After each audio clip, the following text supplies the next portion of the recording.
that's reservoir computing. Why reservoir? Because there is a reservoir. Okay, that thing in the middle is called a reservoir.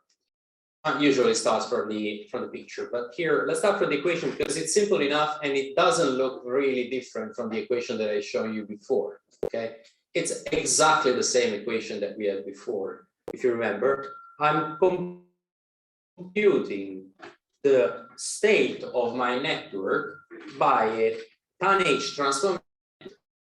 So what is that is changing is, of course, that these parameters here are randomized. We're not learning those. Okay, there is no backpropagation. Yay! No problems with learning of the long-term dependencies. Okay, so this is certainly one aspect. Parameters are not learned. They are randomly initialized. So I can choose them how I like. There's nothing else, no restriction. No, of course. Okay, it's not a completely random thing. It's just a randomized model. There are restrictions. Okay, so let's now get into the picture to see what the, let's say, assumptions are. Okay, the assumption is that you have inputs, clearly. Okay, so you have inputs, fine, and these inputs are going to be something dimensional. Okay, so for instance, this is basically the input at time t, and the input at time t can be a vector because your input at time t can be the measurement of 10 sensors at time t. So it's going to be a 10-dimensional vector. Okay, that feeds into this thing that I call the reservoir. It's a reservoir of neurons. It's basically a pool of of neurons. Sorry, let me should have done it in the break.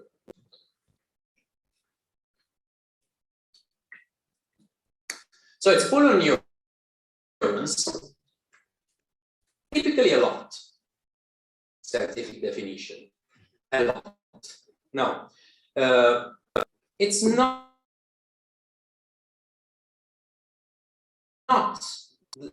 the same amount of neuron you would expect at the recurrent neuron. Okay, it's typically more. Why? Because this is the high demand to the typically would solve the problem with 50 long short-term memory neurons. If you want the equivalent with a reservoir computing model, maybe aim for 500, 1,000, okay, a couple of thousands. We're speaking, yeah, go ahead. Do you have any kind of trade-off between, let's say, the size of your vectorial space and the time that you take in order to find a solution or something like that? Absolutely, you do. And I get into the point. Think about it. Now I'll tell you how things are connected and you'll understand why you have that trade-off. Okay. So we said that there are plenty of neurons here. Okay. These plenty of neurons are sparsely connected one another. What it means there are a few connections between them, and they are very, very likely to be, let's say, cyclic. Okay. There's a lot of connections randomly initialized in all the directions. So this pool of neurons is a pool of neurons with a lot of exchange of information between them. So that creates a strongly dynamical projection. Okay, think about it. In a typical in a dense recurrent neural network, there is only a one-to-one recurrency. So all neurons are connected, typically connected with all the other neurons through the recurrency. Okay, so it's a typically very flat recurrence.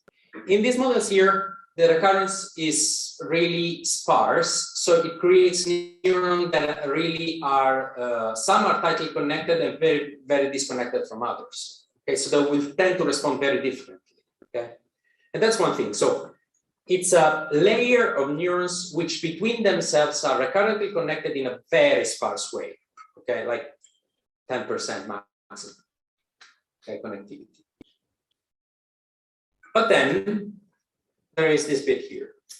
This bit here is telling you that there is a dense connectivity between the inputs and the neurons. Here is your trade-off. Dense connectivity means that the number of neurons of parameters that you have here, okay, is going to be the amount. Say that you have 10 inputs, okay? You will have 10 parameters for each of the neuron in the reservoir, because each neuron in the reservoir receives input from each of the 10 inputs. Okay, the more neuron you have in the reservoir, the larger this matrix here is going to be. Again, it's a randomized matrix. You're not paying the price at training time, but you're paying the price when you do this actual multiplication here. If you're efficient in doing the multiplication, it's fine. Okay, that's the point. Where is it the other point, the other issue? Well, let me, no, I don't have it here. Let me focus here. The other point is here, is in these connections. As you can see, the readout, what the readout is doing is somehow reading on the reservoir. It's like a probe, okay, that reads on the reservoir the values of the neurons, okay, in the reservoir and combines them through weights, okay? The more neurons you have here, the more parameters you have here, okay? And that is where, again, you pay the price. And these are trained, okay? So this price you paid also at training time, okay?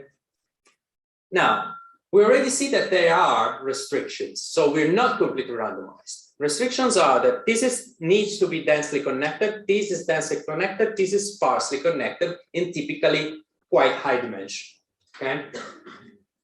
These neurons here are typically tanh neurons. We don't care. Tanh is a very good neuron for the current neural network because it's a sigmoid, it squashes the information right, it has saturation point, it has a dynamic range, it's a nice function. It has only this bad property of having a very, very low derivative, okay? That's the only problem. But we don't have that problem because we don't backpropagate through the tanh, okay? So we can exploit this aspect. There is another thing. In order for this thing to work, you cannot randomly initialize the weights as you like.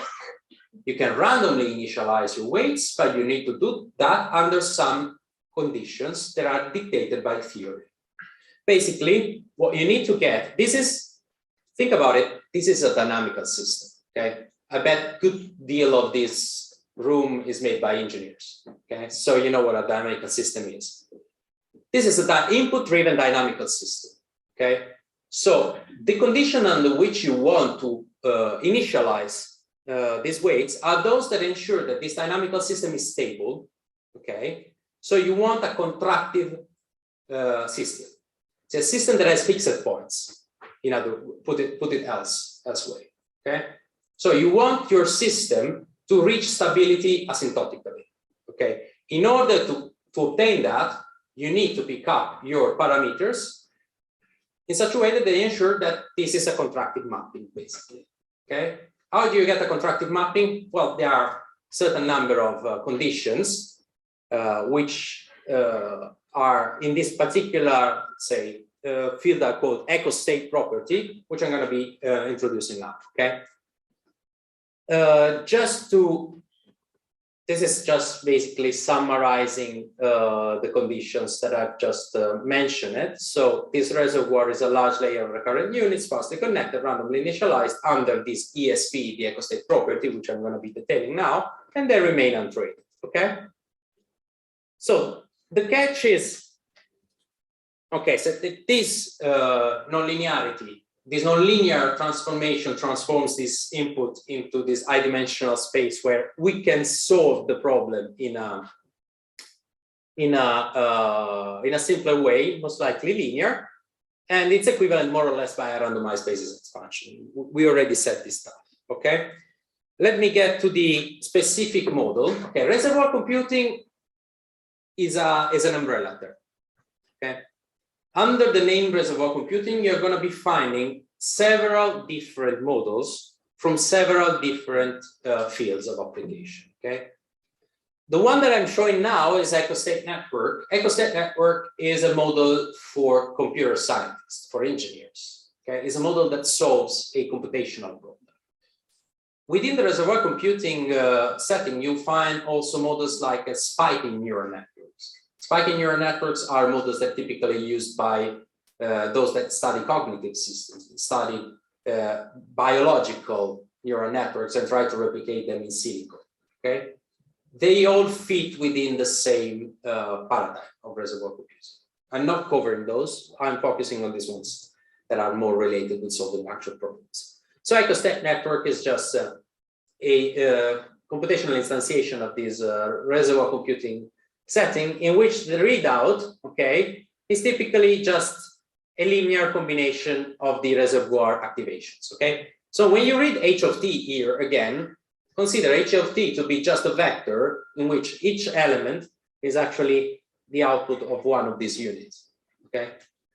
So I'm combining the output of these units by a set of parameters, w, h, I, h, y, okay?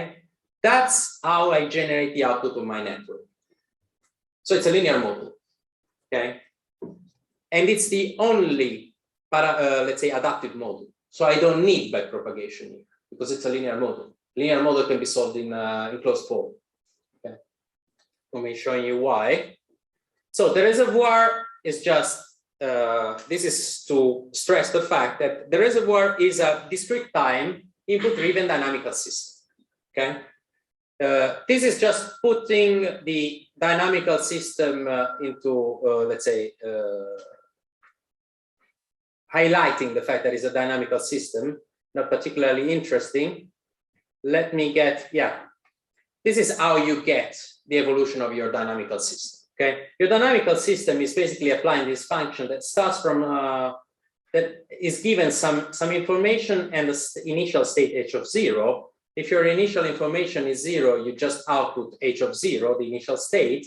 Otherwise, okay, if your input information is a sequence from x to xt, from x1 to xt, your let's say dynamical system will evolve by applying itself, so unfolding itself in time to the current observation plus the transformation of the dynamical system applied to the past example. So this is a recursive explosion of this function. So it's just saying that your dynamical system is just, again, a composition of application of itself through time until you hit the H0 state, the initial state, which is typically a 0 vector, okay?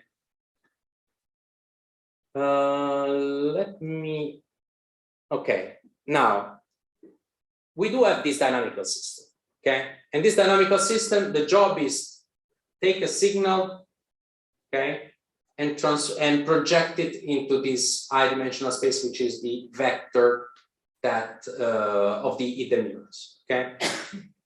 And this dynamical system unfolds itself from the current time back in the past, and it stops unfolding when it hits time 0, where it depends only on h of 0, the initial state, okay? Why am I saying that? Because nowadays I use it for the EchoState property, okay?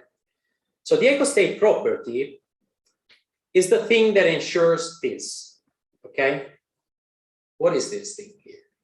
This thing here is saying that if you take the same sequence S, okay? See, there are two things here. The input sequence S and this couple of guys here, H of 0, Z of 0.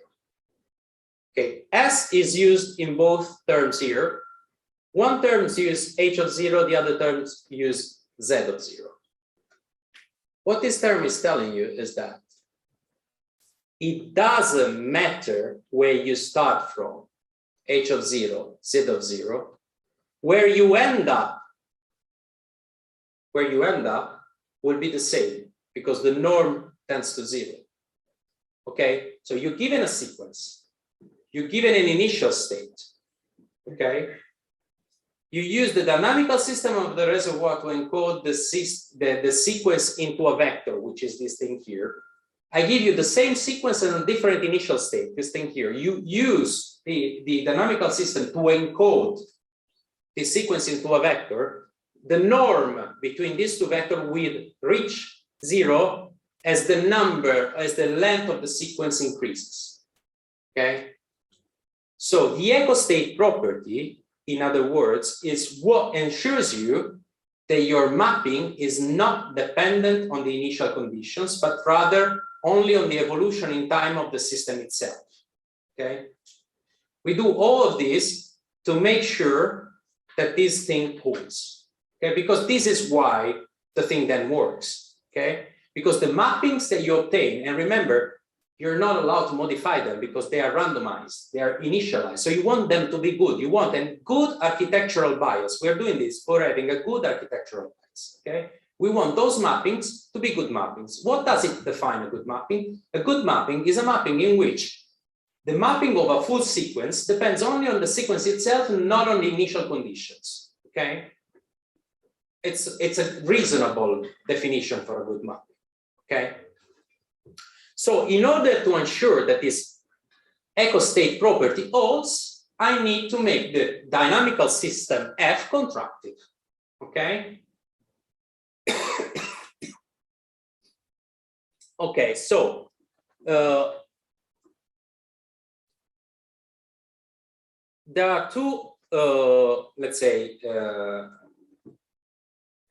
conditions that are typically mentioned in order to obtain this effect. This EchoState property, you can find it under the name state contractivity, state forgetting, input forgetting. They all relate with the same thing. The fact that in the end, your mapping only depends on the history, not the initial state. The memory of the initial state is lost. It's important. Okay. So for this EchoState property, we do have two related conditions. Oh, now go back there. One is a necessary condition, which involves controlling the maximum value in modulus of the absolute value of the maximum eigenvalue of the recurrent connections. Okay, so basically you want the absolute value of the maximum eigenvalue, okay, being smaller than or equal to 1. That's a necessary condition. There is a sufficient condition which involves the control of the maximum singular value. Okay, so this is a sufficient condition. If you have this one, you are ensured the EchoState property. Okay, this is a necessary one. Guess which one we use? The sufficient or the necessary? The necessary. Why? It's wrong. Yeah, but it's better. Now, the sufficient condition would be ideal in theory. In practice, is too restrictive. Okay. There is a certain number of reasons why we like this. The fact of being slightly at the edge of chaos, so close to instability, because this does not ensure that you are fully stable, also helps. That's also this point here, because it enlarges the memory of your model. Okay. These models have a memory, a capability of remembering things from the past. The capability of remembering things from the past actually depends on the maximum of the value of the maximum eigenvalue. The closer you push it towards 1, the longer the memory. Okay. Sometimes you even break it. You even go over 1, just because you need a little bit more of memory for your task. Okay. So it's the kind of engineering you do. You need to be careful because of course you're operating outside of the operational regime that you expect from these models, but that's the intuition. Okay, so let's say nuts and bolts that you can operate on are these. Okay, typically the spectral radius of the recurrent matrix, because it's what regulates the dynamicity memory of your model, and you do it only at initialization time, because then you don't learn it. Okay. How do I initialize? So let's get down to practice. How do I initialize these models? Okay, otherwise we stay here till forever. How do I initialize these models? Well, you basically draw random numbers. So if I want to initialize my WHH matrix, yeah, go ahead. Where are the percentage are there between every neuron, or? Yes, because let me go back. No, this is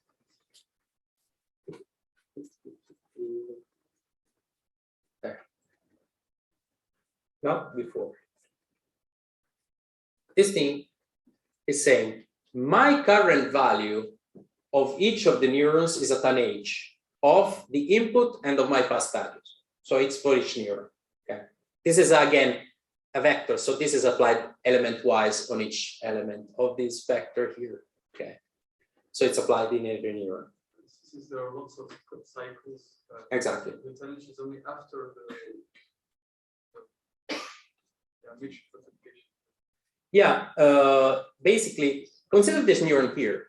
This neuron here computes its input by taking, summing all the inputs, current inputs, plus summing the value that comes from the past from this neuron and the value that comes from the past from itself, and then applies an age to it. Okay, and this neuron does it with it.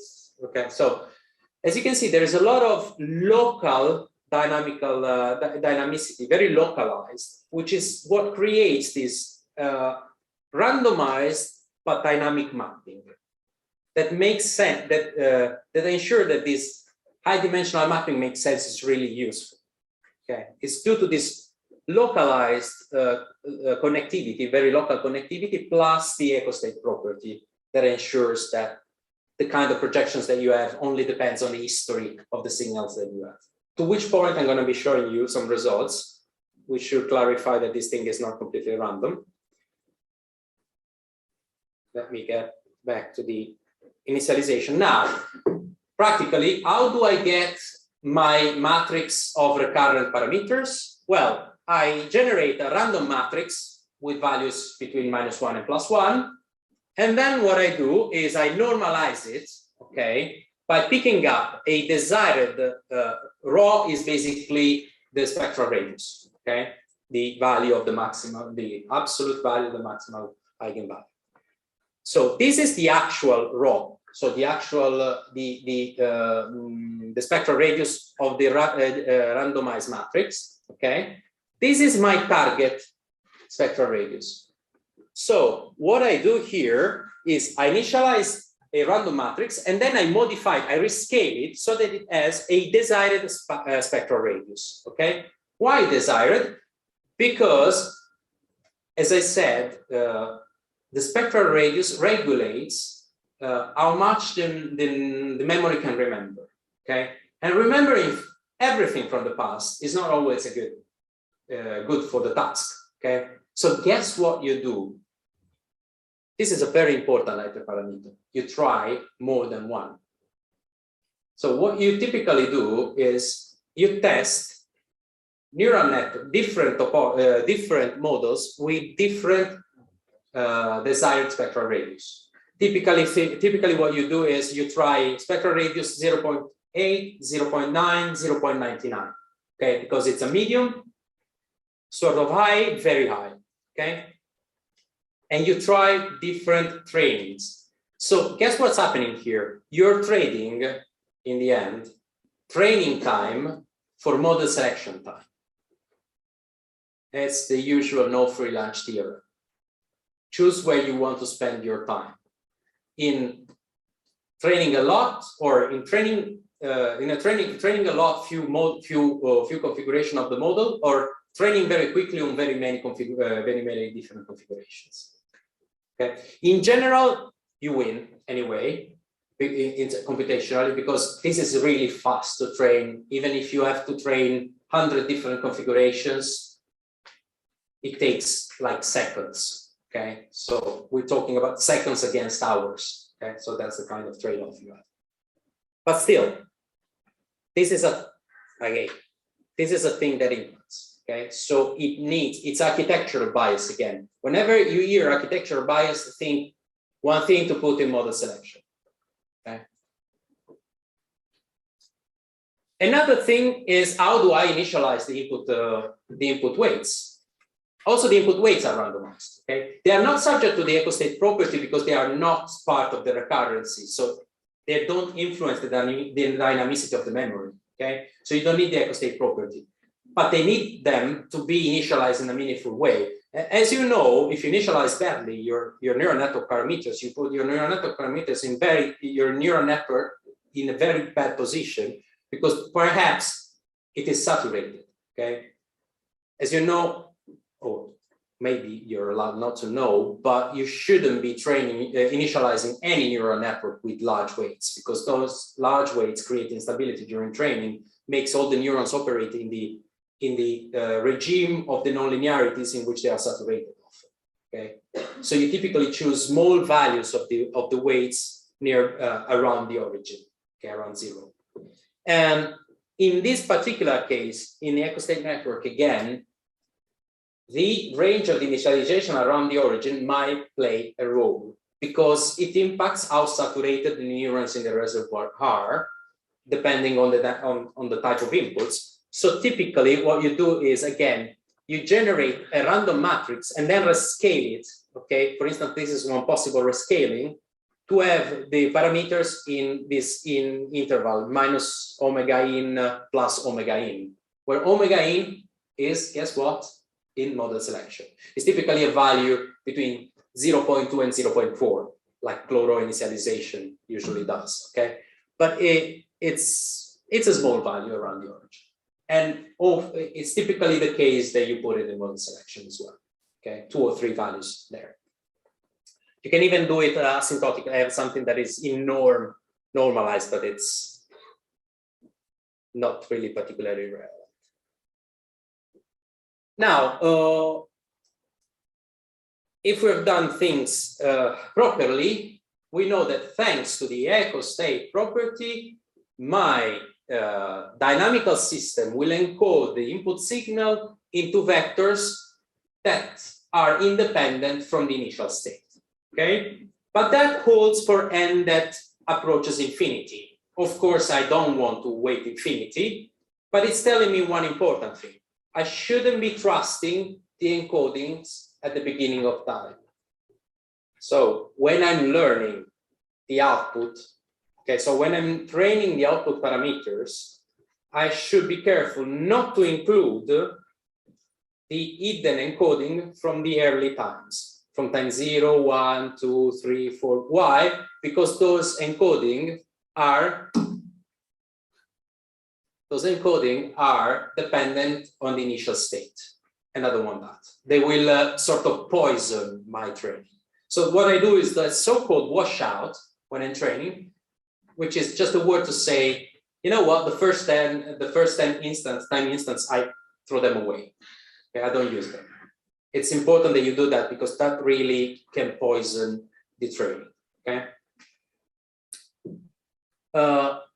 What does it mean, the stability in practice? This is a paper that shows it, studies a little bit the theoretical properties of this stuff.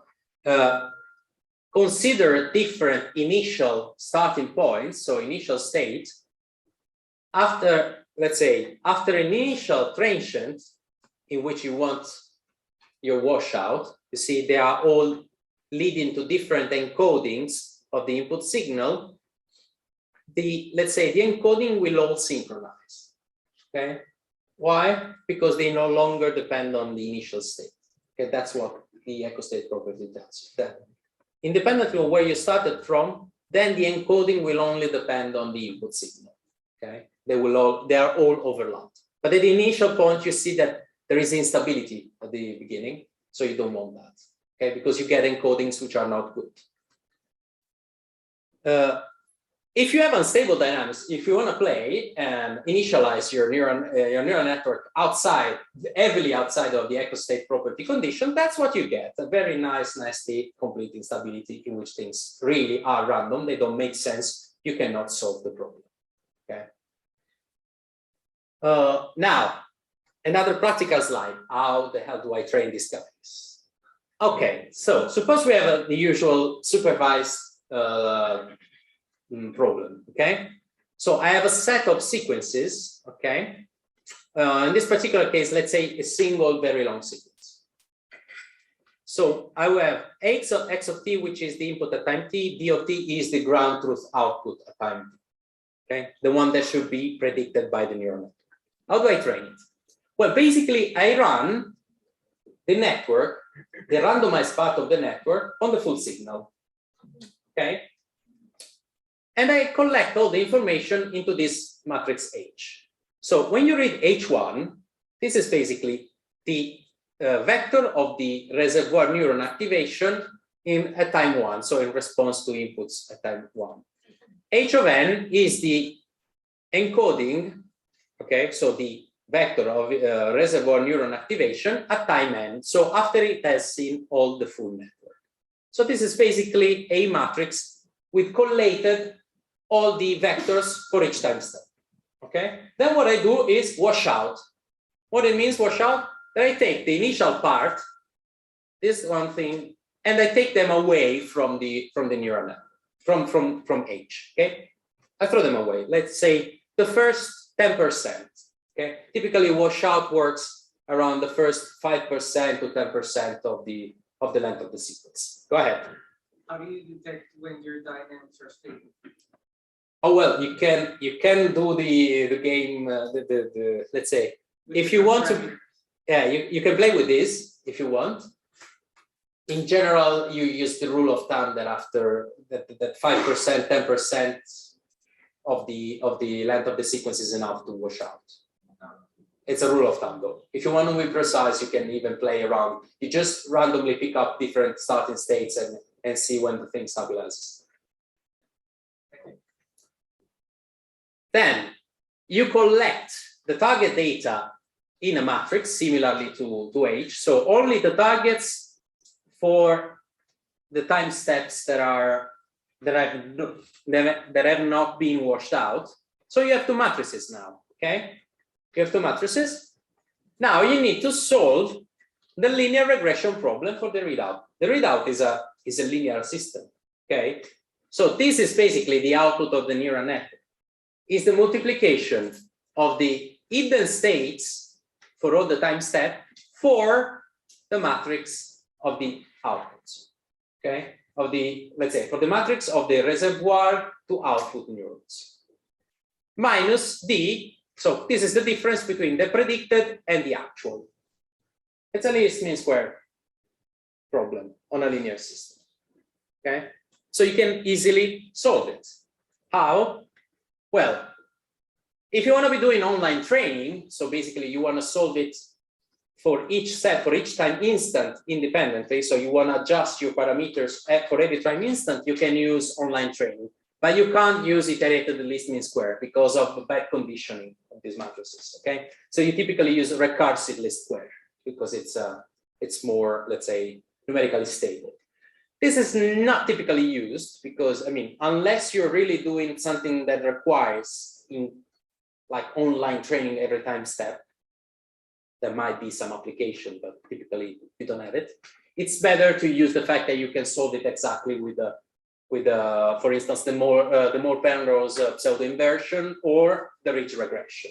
Okay, this is just a solution of the linear system before using the more Penrose, and this is the solution using ridge regression. When you use more Penrose, you probably will have to inject some random noise into the H in order to let's say, to regularize it. In fact, the best way typically is to go directly for a regularized approach, which is the ridge regression. Regularized means that here we're talking neural network. Okay, just like with any other machine learning model, you want a trade-off between complexity, okay, and bias. So variance and bias. So the more parameters you have, the more your model will be keen to learn by heart things. In machine learning, we want things that generalize well to data that is unseen. If we don't regularize the learning model, it will learn very nicely to replicate the training data and perform very badly when you use it, okay? So you typically, what you do is you penalize the model for using too many parameters, okay?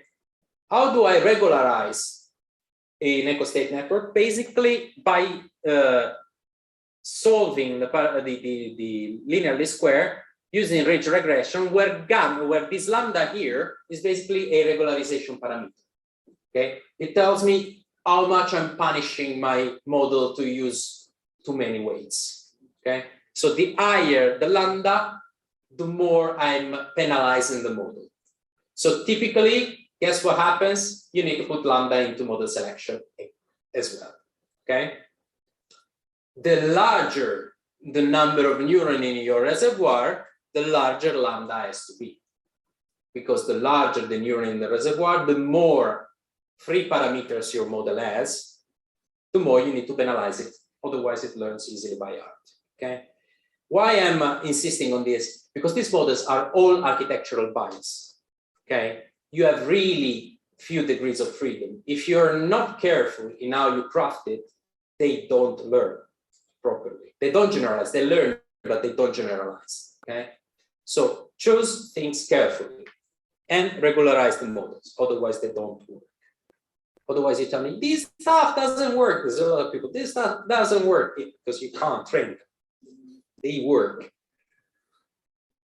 Okay, why does it work then? It does work not because of black magic, but because of maths. And it does a very, this is another paper that shows that it does a very sensible thing, okay? The reservoir does a very sensible thing for, I have 4 minutes left. Fantastic. I need to speed up.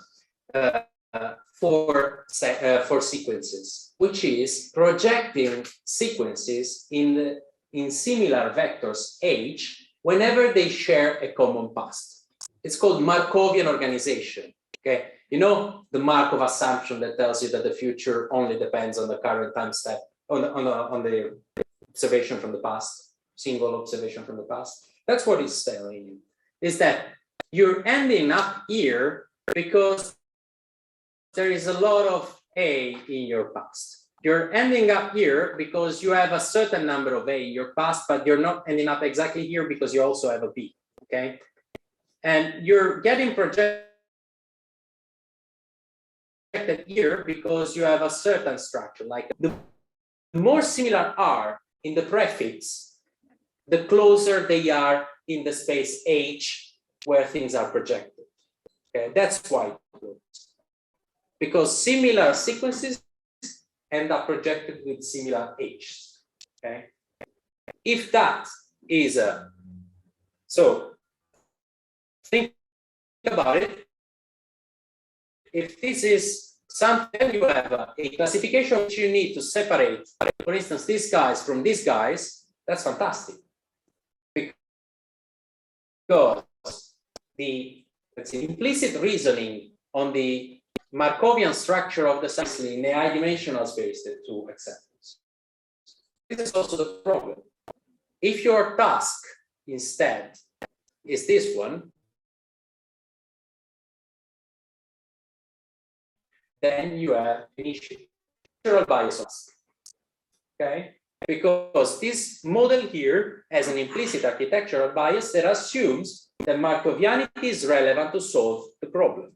If Markovianity is not relevant to solve the problem, if it's even counterintuitive for the problem, then change model, use something different. Okay. There is no thing as such as a silver bullet, one model and to rule them all. Okay, you need always to reason on which is the good one. And I guess I'm out of time. So we can have other 5 minutes. 5 minutes, okay.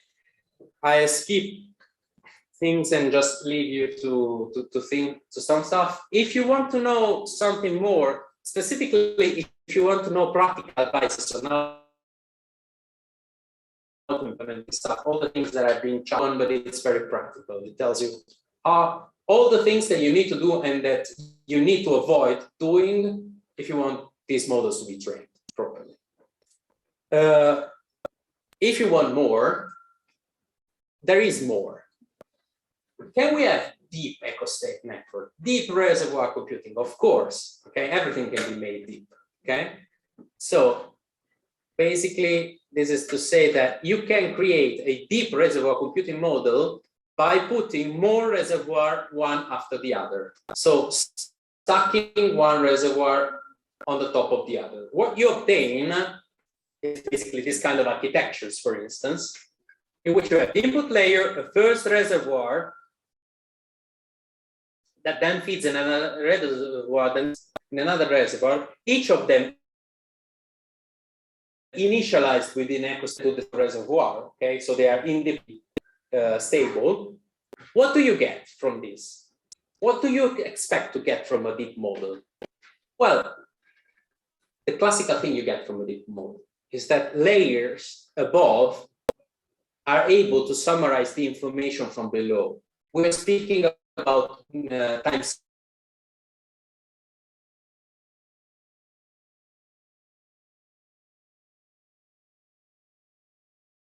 We're speaking about time series. What you can expect is that, let's say, that things appear, okay? And in fact, you can actually exploit this intuition to understand when you should be stopping in stacking. Because basically each of this is a dynamical system that filters out, that sort of focuses on a certain frequency on your data. And at some point, if your input information does not have any further study, the Fourier transform of the hidden states, okay, to understand when to stop, because you can check on which, let's say, where the centroid frequency is in Fourier space for each of the layer. And then if from one layer to another, the centroid doesn't move, it means that the next layer is not extracting anything new from your information, okay? So by this design, you can get a richer, let's say, extraction of information from your original data. You can expect all these different layers to extract information at different frequencies, and you can leverage these to decide how many layers you need, okay?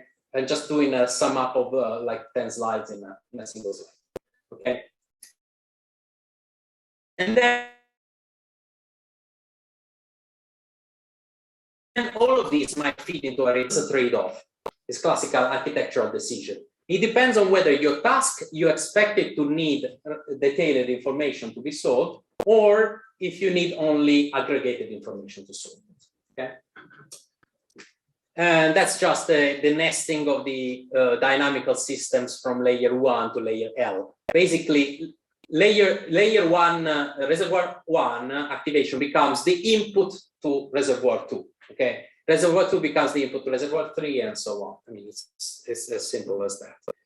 And yeah, this is a certain number of slides that show that a neural network that has depth 10, which is this one, gets influenced, so is able to remember things from the past for longer time, okay? So basically depth is also something that allows you to remember things more from the past.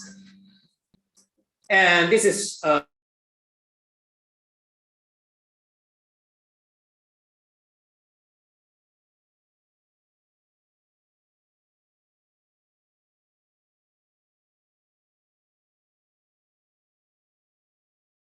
you can decide that in the end 12 layers are enough.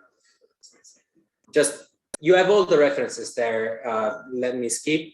This is a practical application of reservoir computing. It was only meant to show that with these deep models, you can get errors which are better than the one you can get with long short-term memory in specific cases. I mean, they can be effective, as effective or even more effective than long short-term memory. So this gets me to the final consideration. When should I be using those? Okay, are they the silver bullet? No, I've said it before. Okay, they have strong assumption underlying. So use them when your problem matches the assumption that are underlying it. When can you expect these models to work, for instance, better than a gated recurrent neural network? Where you have constraints, computational memory constraints. When you expect, when your signal is very noisy, like jittering signal, that changes very quickly, and those changes are often not very much meaningful, just noise. Take accelerated data, okay? Accelerated data is a nightmare, typically, it's not nice. The raw one. If you take a super over-parameterized model, such as a gated recurrent neural network, and apply to that data, it's a nightmare from a regularization standpoint. Because a powerful model, such as a long short-term memory, tends to adapt to every change in the data, because it's very flexible, high variance, okay? Reservoir computing models are high bias, okay? They solve very well the problems for which they are fit to, and very badly those that for which they are not. But that also means that they follow less the noise. Okay, so in these problems, it might become interesting to have this. You can expect them to work nicely. Yeah, this is nothing but, yeah, just summary. Important for tomorrow, we're going to be seeing why this stuff here it's interesting in the context of edge computing, distributed computing, and I'm going to be showing you how you can use them in embedded and distributed settings. That's it. Sorry for the overtime. Yeah.